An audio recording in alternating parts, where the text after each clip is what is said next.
wedding planning podcast. Are you scared to even open a wedding pricing brochure? Have you had that awkward conversation about who's paying for what yet? And are you wondering how on earth people are affording weddings in this cost of living climate? Weddings are expensive. It's a fact. Life is expensive. And right now, energy bills are up, groceries are up, supplier costs are up, and weddings haven't just magically escaped that. But here's the truth. It's not actually about spending more. Nope. It's about spending intentionally.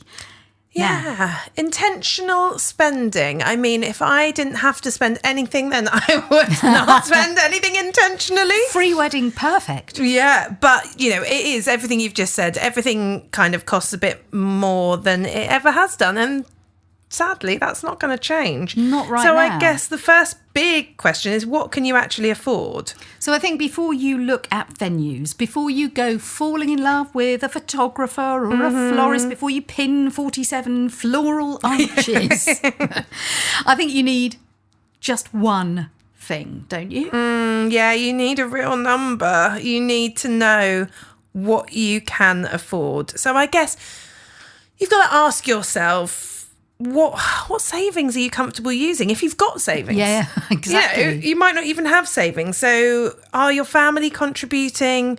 If so, are there any conditions attached to that?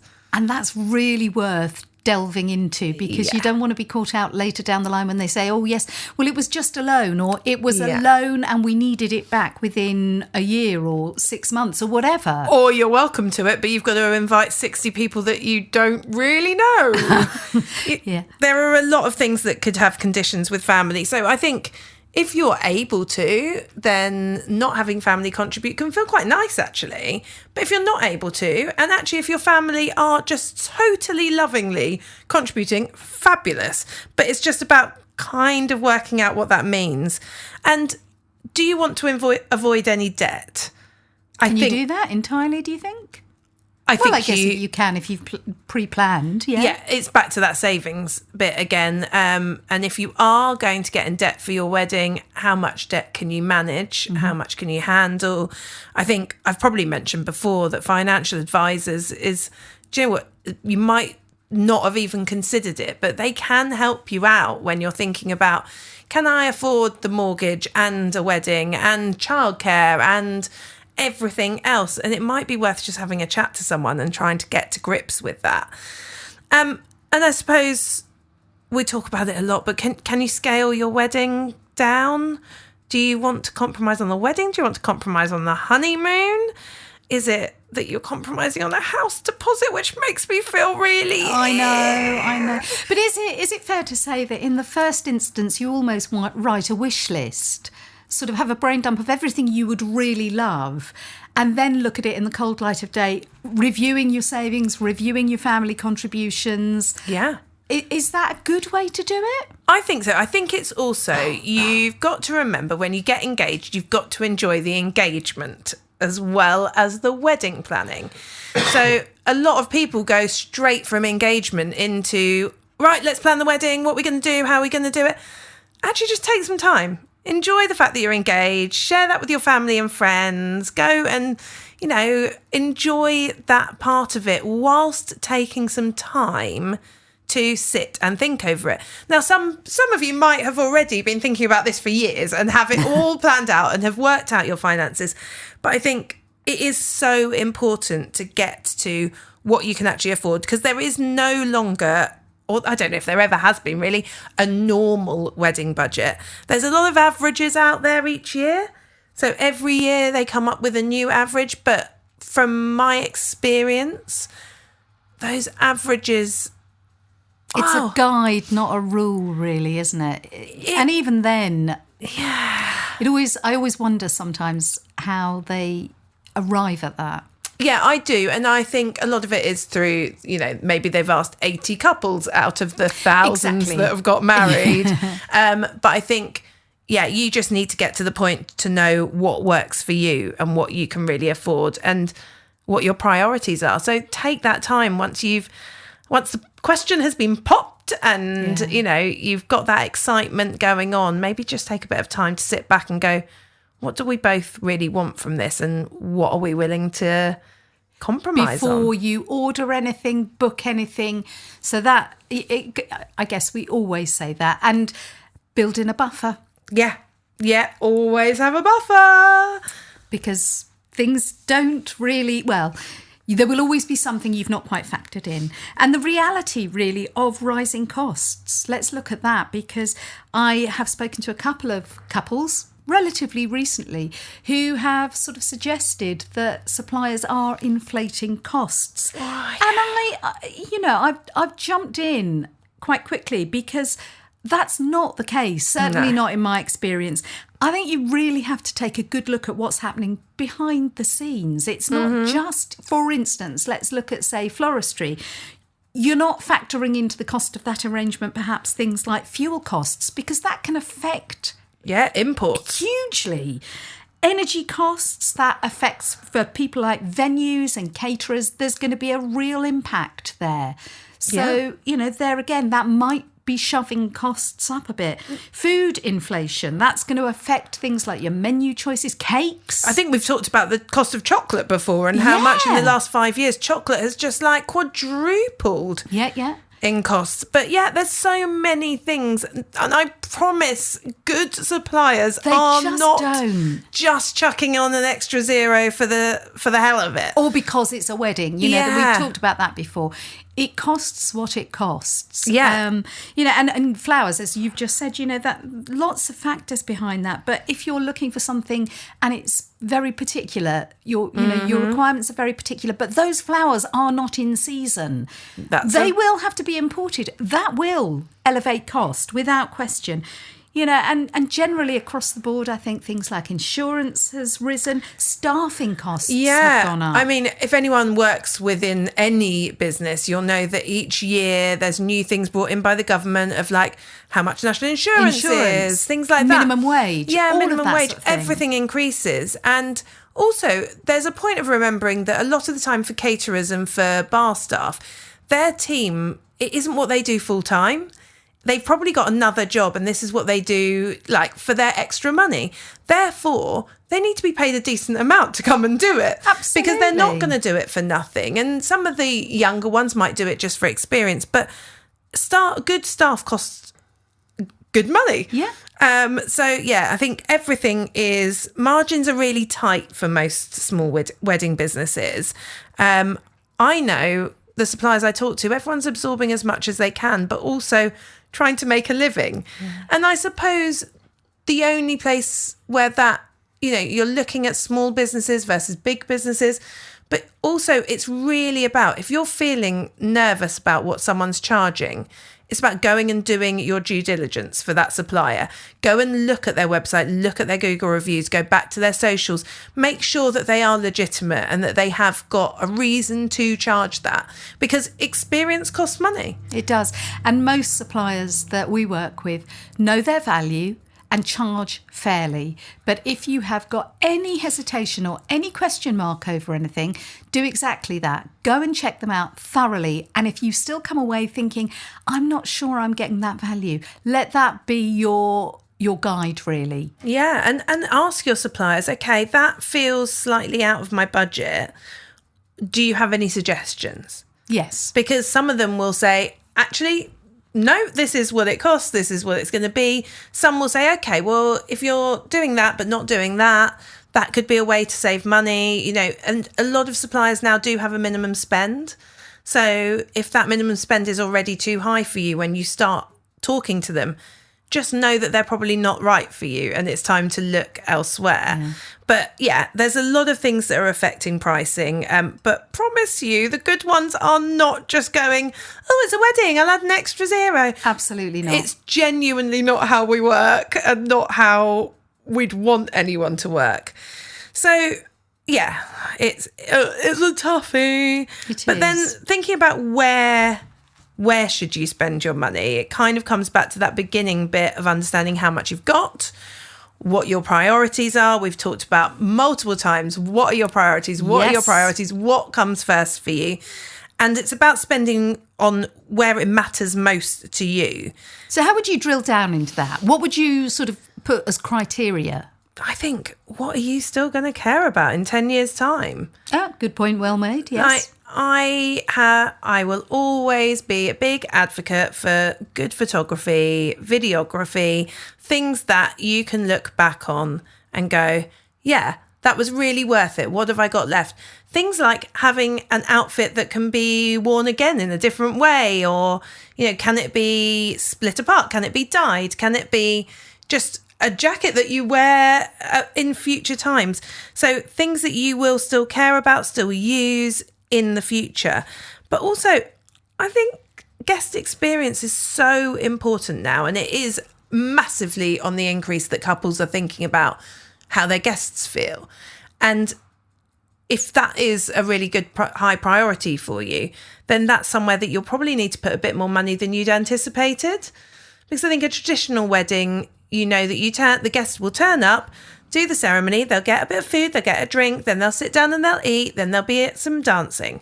Well, if you want that guest experience to be a little bit more, then you're thinking about illustrators, you're thinking about, I don't know, singing waiters, you're thinking about alpacas in the field, you're thinking about all the little bits, your stationery, how that looks to them, how that feels, what they're going to take away from it. And we'll keep constantly always come back to what feels like you. Absolutely. What is authentic? What is genuinely you? And what matters? What makes your heart sing? Yeah, and you might be having what you might class as a high-end premium wedding. That doesn't mean that every element has to be premium, because there might be some bits that you go, actually, we really want to spend on this, therefore we're going to compromise on this. So, yeah, I think, where are you going to spend your money? Up to you, but go back to your priorities. Wildly Wed, the real wedding planning podcast. So the guest list reality check. Ooh. Yes. This comes under, really, I suppose, if you want to reduce costs without losing impact, look first at your guest numbers. It's always the first thing I will say to any couple right from the beginning of venue searching. Absolutely, because every single extra guest is going to affect catering. Yep.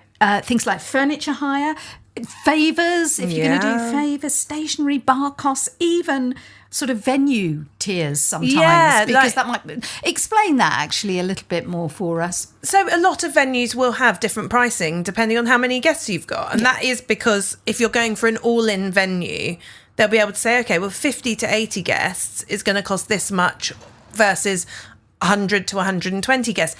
Actually, sometimes it can be flipped, that it can cost more to have less guests because they don't want to give up the space. Yes. So they know they can actually get a bigger wedding in. So sometimes you might find that having less guests from an all-in venue point of view isn't that much more. Yeah. But it is rare. I think generally the less guests you've got, the better your budget is going to be. Okay. Well, the lower your budget is going to be. But cutting 10 to 20 guests can make like a lot of difference financially. And I think the big thing, I talk about this with my couples all the time, because I spend quite a lot of time with people toying up how many guests they should have and why and where. And it's about remembering you're not being unkind to people. You're being realistic as to what you can afford and also what you want from your day.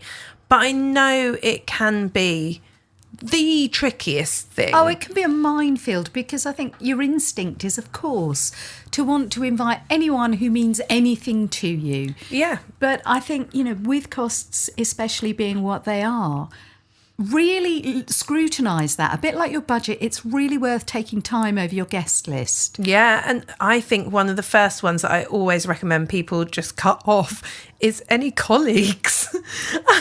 I'm not a fan of inviting colleagues unless you've worked in the same job or it's your own business and you've had those people with you since the year dot. Yeah, then colleagues come and go. Yeah.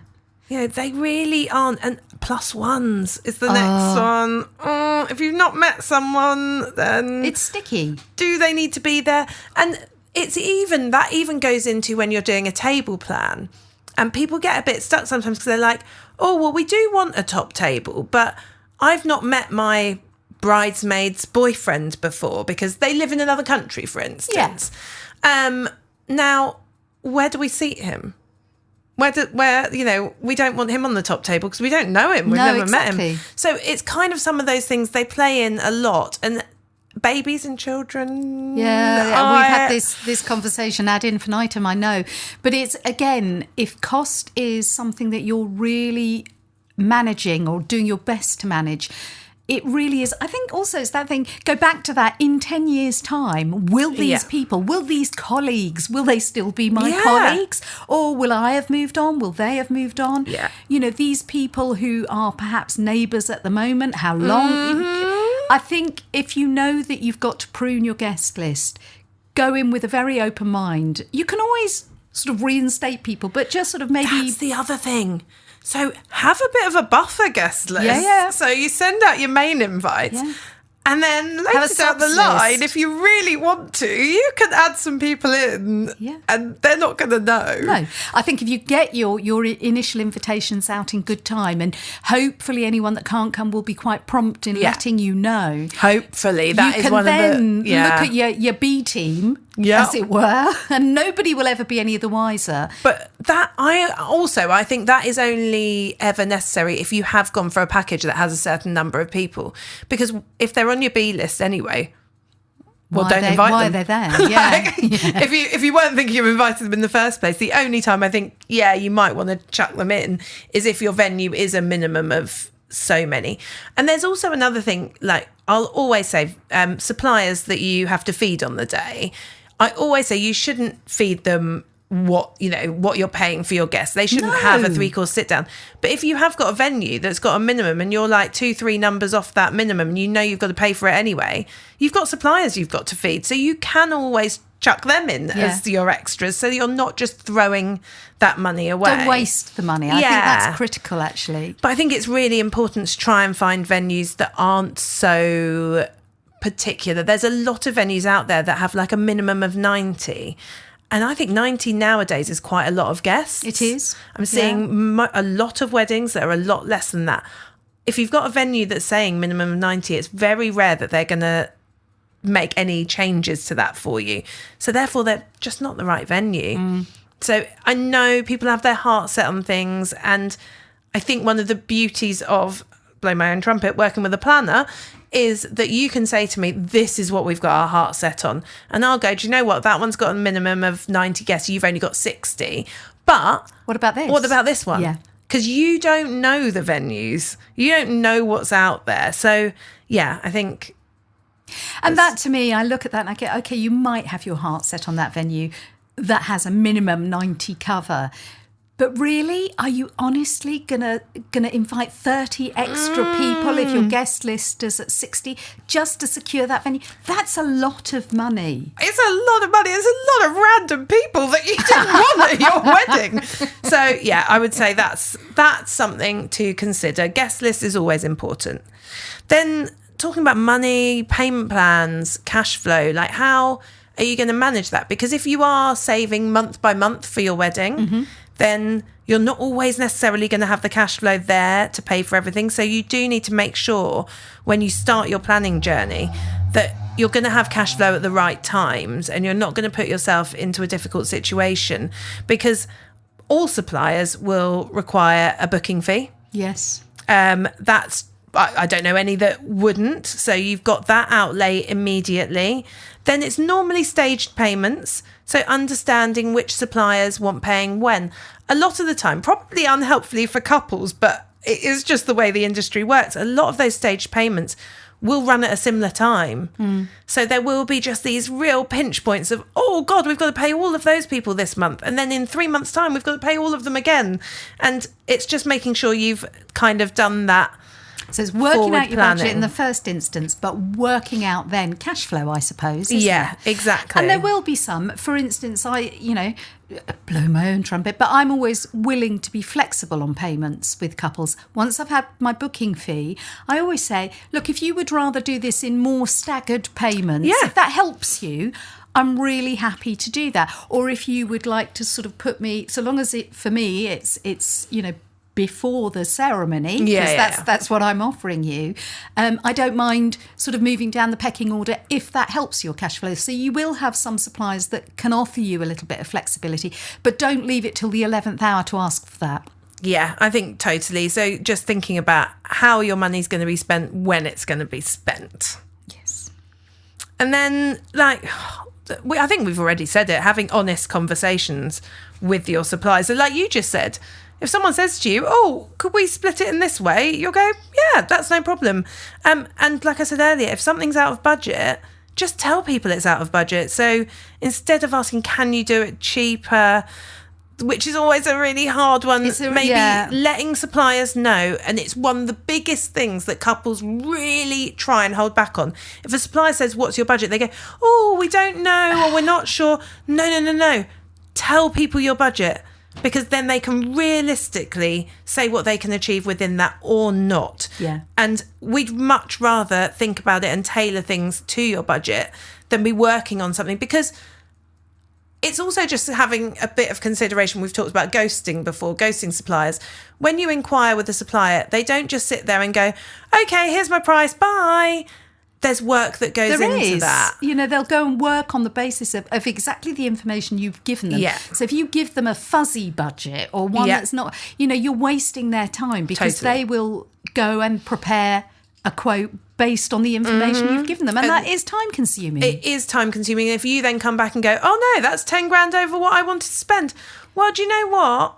If you told them in the first place, that would have really helped. So I really...